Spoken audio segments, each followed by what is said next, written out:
Ketika terjadi konflik dalam rumah tangga, dua rumusnya. Ibu-ibu dengar ini. Ya. Ini pengantin-pengantin baru juga kita semuanya. Ada yang baru 10 tahun, ada baru 2 anaknya. Pengantin baru juga namanya ya. Ketika ada masalah, ini kesalahan kita ibu-ibu banyak apa? Ada masalahnya curhatnya di Facebook. Ada masalahnya curhatnya di WhatsApp. Dia berdoa tapi di medsos. Ya Allah lindungi suamiku. Ya Allah bukakan rezekinya suamiku. Sibuk betul itu Tuhan mau baca statusmu. Ketika ada masalah kata Allah dalam Al-Quran. Ada masalahmu, suamimu nakal, suamimu selingkuh. Tidak usah curhat sama orang lain. Ini ibu-ibu gampang betul dia curhat sama tetangganya. Ngapain kau cerita masalah rumah tanggamu ke tetangga? Besok-besok ada Vina bertengkar sama suami. Jangan terlalu cepat cerita sama orang tua. Langsung kau curhat sama orang tuamu. Kau telepon menangis-nangis. Besok 2 minggu kemudian akrab lagi. Apalagi kau sudah ungkap semua kejelekan suamimu. Tidak usah. Ada masalahmu, kata Allah, ista'inu bis-sabri was-salah. Sabar, perbaiki solatmu, saya yang selesaikan masalahmu. Bagaimana itu sabar? Aplikasinya. Alladzi idza asabatu musibah qalu inna lillahi wa inna ilaihi rajiun.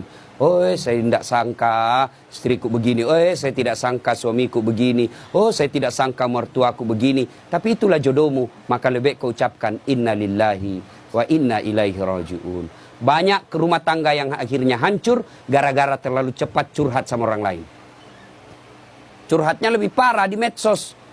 500 temanmu di medsos. 500 yang tahu rahasia keluargamu. Tidak usah kau cerita sama orang lain. Tidak mungkin dia cerita saya Ustaz. Dia masih sepupu saya. Siapa yang menghalangi Nabi dakwah awal-awalnya? Abu Sufyan. Siapa itu Abu Sufyan? Sepupu satu kalinya Nabi. Tidak mungkinlah dia cerita saya Ustaz. Dia masih saudara saya. Siapa yang dorong Nabi Yusuf masuk ke sumur? Saudaranya. Tidak mungkinlah dia begitu. Dia makcik saya, dia pacik saya, saudara bapak saya. Siapa Abu Lahab? Saudaranya bapaknya Nabi. Jadi barangkali ketika kondisi normal rumah tanggamu, tidak ada yang sentimen. Tapi ketika kondisinya lain dari yang biasa, dia lihat rumah tanggamu bahagia. Dia lihat rumah tanggamu kaya. Dia miskin saudaramu, saudara sekandung. Belum tentu dia baik, ada namanya dengki. Ini setan masuk, dia hasutlah kau. Ketika situasinya lagi, labil emosimu, kau tidak stabil marahmu, datang saudaramu, belum tentu niatnya baik, dia mau sama nasibnya sama kamu, susah juga rumah tanggamu, maka dia hasut kau yang tidak benar. Maka ada masalahmu jangan curhat sama manusia, tidak usah, lebih kau curhat kepada Allah, bangun sholat tengah malam, ngadu kepada Allah. Termasuk ibu-ibu nih, yang sudah mulai tua, muka-muka sakaratil maut, suami mulai lain-lain, tidak usah kau curhat sama orang lain. Curhat kepada Allah. Ya Allah, Engkau yang memelihara suami saya. Ya Allah, lindungi suami saya. Ya Allah, bahagiakan rumah tangga saya. Allah sudah janji, ud'uni astajib lakum. Minta kau sama saya, pasti saya kasih. Itu janji Allah. Ya, maka ibu-ibu, saya yakin di sini semua punya ada ke rumah tangga yang tidak ada masalahnya? Kira-kira ada rumah tangga yang tidak ada masalahnya? Tidak mungkin. Jangankan manusia biasa, Nabi saja ada masalahnya. Dalam rumah tangga, dalam struktur keluarga, Nabi diusir. Diusir dari Mekah kan, hijrah ke Madinah. Siapa yang usir? Bukan orang lain. Siapa? Pamannya sendiri. Dalam ekonomi, apa Nabi kaya? Tidak, Khadijah tadinya kaya, miskin setelah bersuamikan Rasulullah. Sampai dijelaskan pernah 3 hari 3 malam tidak makan. Itu Nabi. Dalam kesetiaan rumah tangga, Nabi pernah diuji dengan kesabarannya. Dengan cara apa? Aisyah difitnah selingkuh. Itu Nabi, apalagi kita. Ada yang bilang sama Ustaz, hebat betul rumah tangganya. Kenapa? Bahagianya rumah tangganya. Kenapa kau tahu? Itu foto-fotonya di Facebook, romantisnya. Ya itu foto di Facebook berapa menit kita bisa bikin.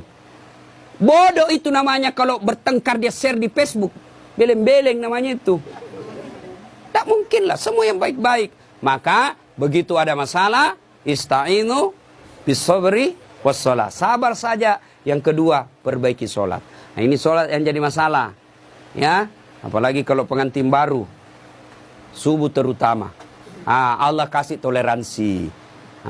Tapi sekarang sudah modern Pak. Ada air hangat, ada air sudah. Tidak seperti pengantin baru dulu kan.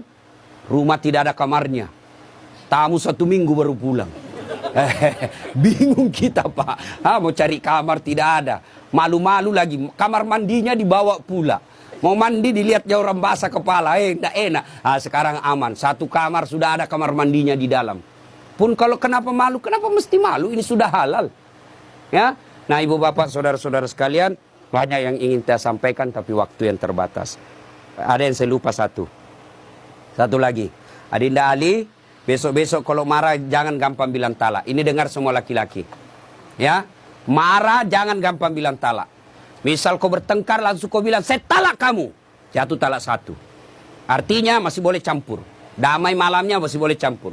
Tapi ketika kau bilang saya talak kamu, 5 menit kau banting pintu saya talak kamu, jatuh talak 2. Artinya kamu tidak boleh campur sebelum nikah ulang. Panggil 2 saksi, ibu bapaknya, ada mahar, ijab kabul, baru boleh campur. Nikah ulang. Kalau kau tidak nikah ulang campur, sama hukumnya kau berzina. Bagaimana kalau dia saya talak kamu? 5 menit kemudian saya talak betul kau. Keluar dari rumahnya dia, banting pintu, saya talak kau cilaka. Jatuh talak 3. Artinya apa? Harus cerai dulu baik-baik. Lalu dia nikah dengan dia menunggu 3 bulan, lalu menikah dengan laki-laki lain. Ternyata tidak cocok, dia cerai dengan laki-laki tersebut, kau harus menunggu lagi 3 kali haid, baru kau nikah kembali. Hati-hati bilang talak. Bagaimana kalau perempuan bilang talak? Talaka, talaka, talaka, talaka, talaka, talaka. Biar sampai di atas pantatnya. Kenapa hak talak ada pada laki-laki, bukan sama perempuan, ya? Maka bapak ibu yang gampang-gampang, ibu bapak-bapak yang gampang marah, jangan kau gampang bilang talak. Marah bagaimanapun jangan bilang talak.